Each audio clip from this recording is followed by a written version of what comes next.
Hello everyone, today we're going to be working on fundamental problem 4.28, and this problem is asking us to replace the loading system by an equivalent resultant force and couple moment acting at point A. So we have our point A right here. We have our 1, 2, and 3 forces. So to start off this problem, what I'm going to do is I'm going to be taking this force right here and this force right here. Since they're to an angle, I'm going to be finding out their y and x forces. So that's the first step that we're going to do. I'm going to call this force mm, force 1. This is force 2. And we'll call this one force 3. So I'm going to be determining force 1 and force 3, their horizontal and vertical forces.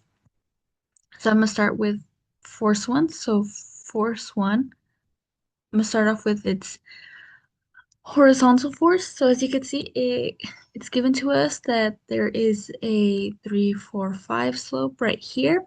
So since we're dealing or wanting to find that horizontal force, we're going to multiply the force by 3 over 5. So 150 pounds times 3 over 5. And then for our y component, we're going to multiply that 150 pounds by 4 over 5, since this time we want to find the vertical component to it. So 150 times 3 over 5 should give you 90 pounds. And then 150 times 4 over 5 should give you 120 pounds. Now we're going to do the exact same thing for our force 3. So force 3, our horizontal component. Once again, it's given to us that a 3, 4, 5 triangle. So for the horizontal component, or our x force, we're going to multiply this 100 pounds by 4 over 5. And for our y force, we're going to multiply that 100 pounds by 3 over 5. So 100 pounds by 4 over 5.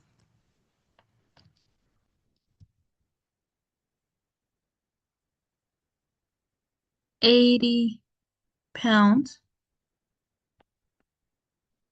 And then for our vertical force, 100 pounds over, well, 100 pounds times 3 over 5 should give you 60 pounds. So now that we determined our x and y components for our force 1 and our force 3, we can now proceed to summing up all of our x and y forces. So this is 1, this is 1, this is 1, this is 1. Something I forgot to do real quick is just the direction. So for our force 1, we know that the horizontal component is going to be of going to the right, since it's slanted to the right. And for our vertical component, it's going to be going downwards, since it's slanted downwards. For our force 3, for our horizontal component, it's going to be going to the left, since it's slanted to the left. And for our vertical component, also downwards, since it's also slanted downwards. So now we can proceed to adding up all of our forces. So that's going to be our second step. I'm going to start off with our forces in the x direction. Don't forget your sign convention. To the right is positive. So our forces in the x direction, we're going to add those all up. We have our 90 pounds, positive 90 pounds since it's going to the right. We then have the positive 50 pounds since it's also going to the right.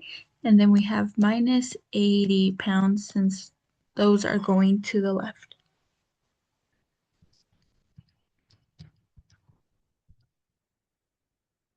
And that should give you a total of 60 pounds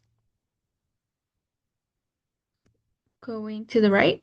Now we're going to do the same thing for our Y forces.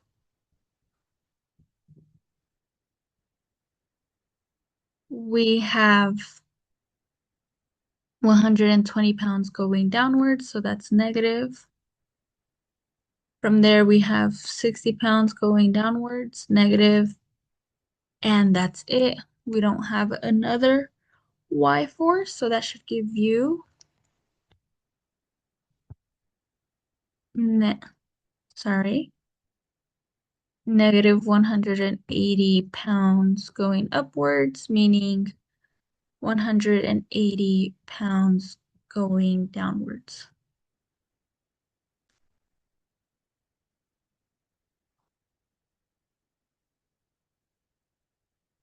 So now that we have the total of our X and Y forces, the next thing that I'm going to do is I'm going to draw out a sketch real quick.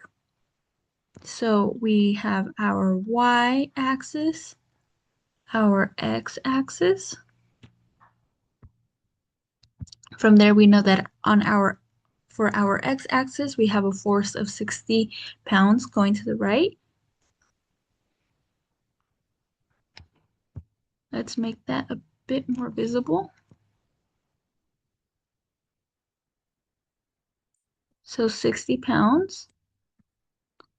And then for our Y axis, we have 180 pounds going downwards.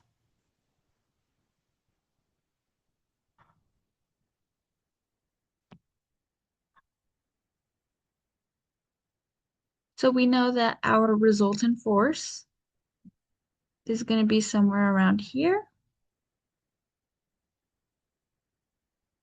And to determine that resultant force, we can simply plug it in into this equation.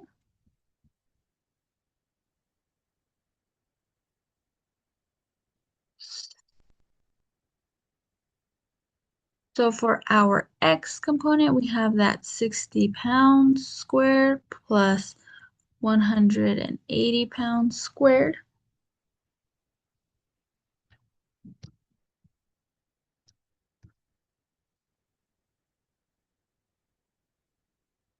And you should get that your resultant force has a magnitude of 189.74 pounds. So remember that this problem was asking us to replace the loading system with an equivalent resultant force. So this right here is your magnitude of that resultant force. Now the next thing that we have to do is we have to determine the direction of that resultant force. So to determine the direction, the first thing that I want to talk about is either if you want to find this clockwise or counterclockwise. Counterclockwise from the positive x-axis would be you would have to find this angle right here, and clockwise would be you would just have to find this angle right here. You could do it either way. I'm going to show both ways because in the end you kind of do the same steps.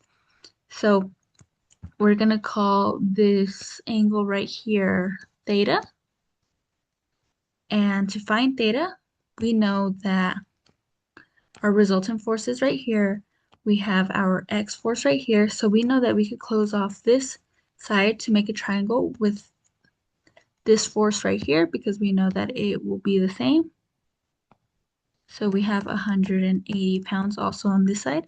And as you could see, if you guys remember, tangent theta is equal to the opposite over adjacent side of the triangle. So we could use that formula to determine our value for this angle theta right here. So we're going to do that real quick. So tangent theta is equal to opposite over adjacent, meaning that theta will equal to that tangent inverse of the opposite side. Our opposite side has a value of 180 degrees, not 80 degrees, 180 pounds. And then our adjacent side has a value of 60 pounds. Now we're going to input that into our calculator. Make sure your calculator is in degrees and not in radians.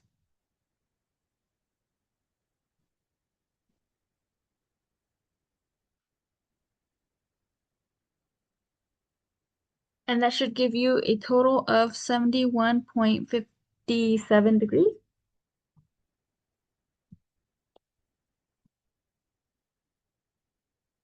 So if you were trying to find the direction of this angle of, sorry, not angle, if you were trying to find the direction of this resultant force going clockwise from the positive x-axis, this would be your answer right here. Since we already found that angle, this would be your answer right here. You would stop right here.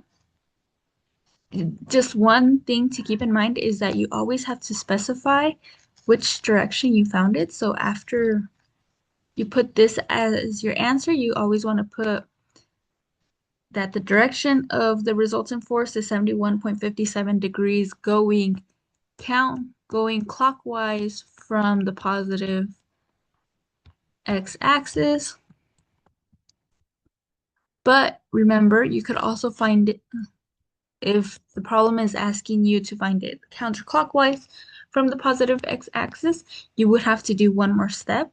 So since we found this angle right here, and if we're trying to find the direction of the resultant force going counterclockwise, we know that a full rotation is 360 degrees, but we only need this rotation right here. So what we would do is we would simply just subtract this theta by 360 degrees, giving us this full angle right here. So that's what we're going to do. We're going to call this angle right here phi. So this is the angle if you're trying to determine the direction going counterclockwise. So phi is equal to 360 degrees minus 71.57 degrees.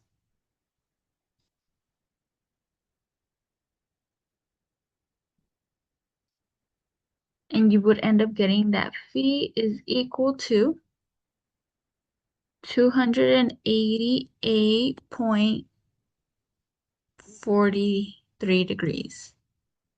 And this would be your direction of your resultant force if you were asked or if you wanted to find it counterclockwise from the positive x-axis.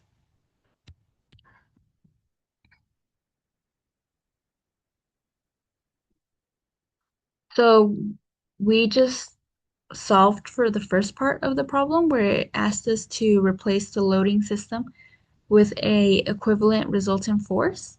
So we determined that the magnitude of the resultant force was 189.74 pounds, and our direction is either 71.57 degrees going clockwise from the positive x-axis or 288.43 degrees going counterclockwise from the positive x-axis.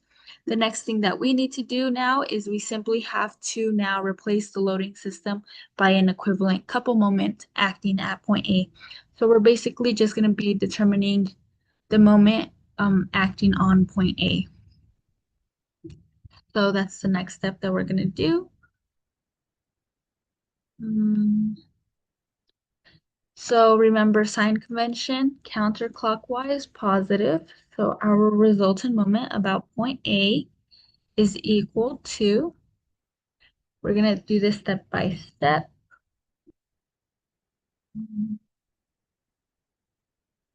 There we go.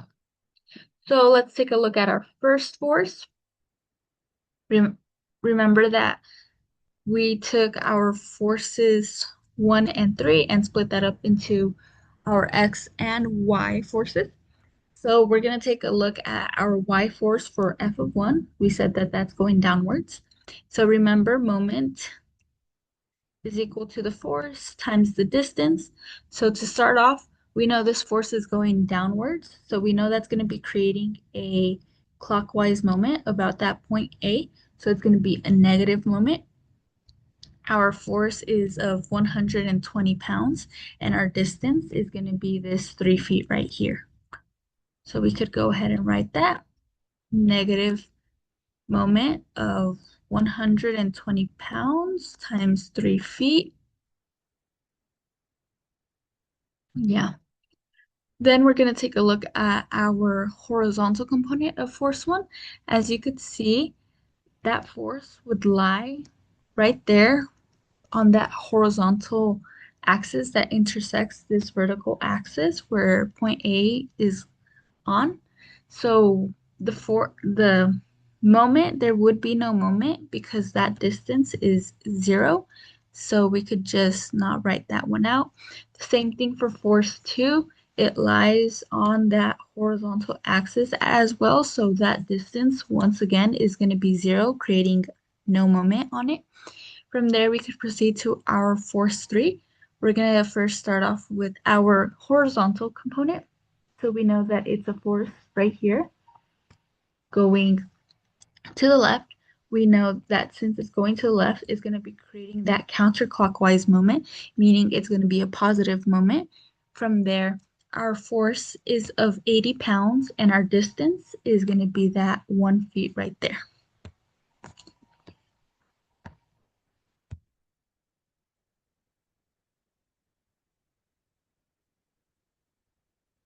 And from there, the last force that we're missing is our y component of our force 3. We know that it's going downwards. So we know that's going to be creating a clockwise moment.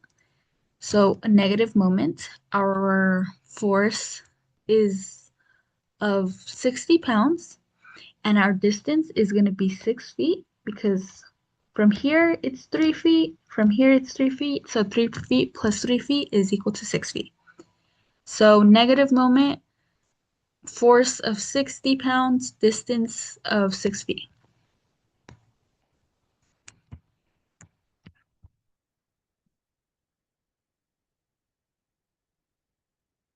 And now we could solve for our resultant moment.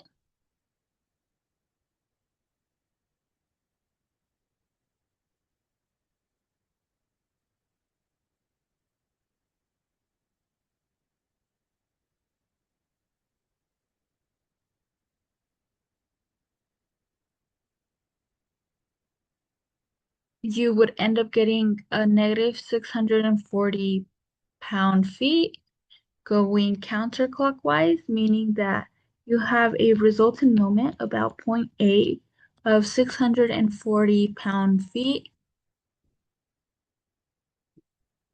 going clockwise. And just like that, we were also able to replace that loading system by an equivalent resultant moment about point A. So remember, our magnitude is of that moment is 640 pound-feet, and the direction is going clockwise. And with that, we were able to solve for both parts of this fundamental problem of 4.28. Please feel free to like this video and also subscribe to our channel.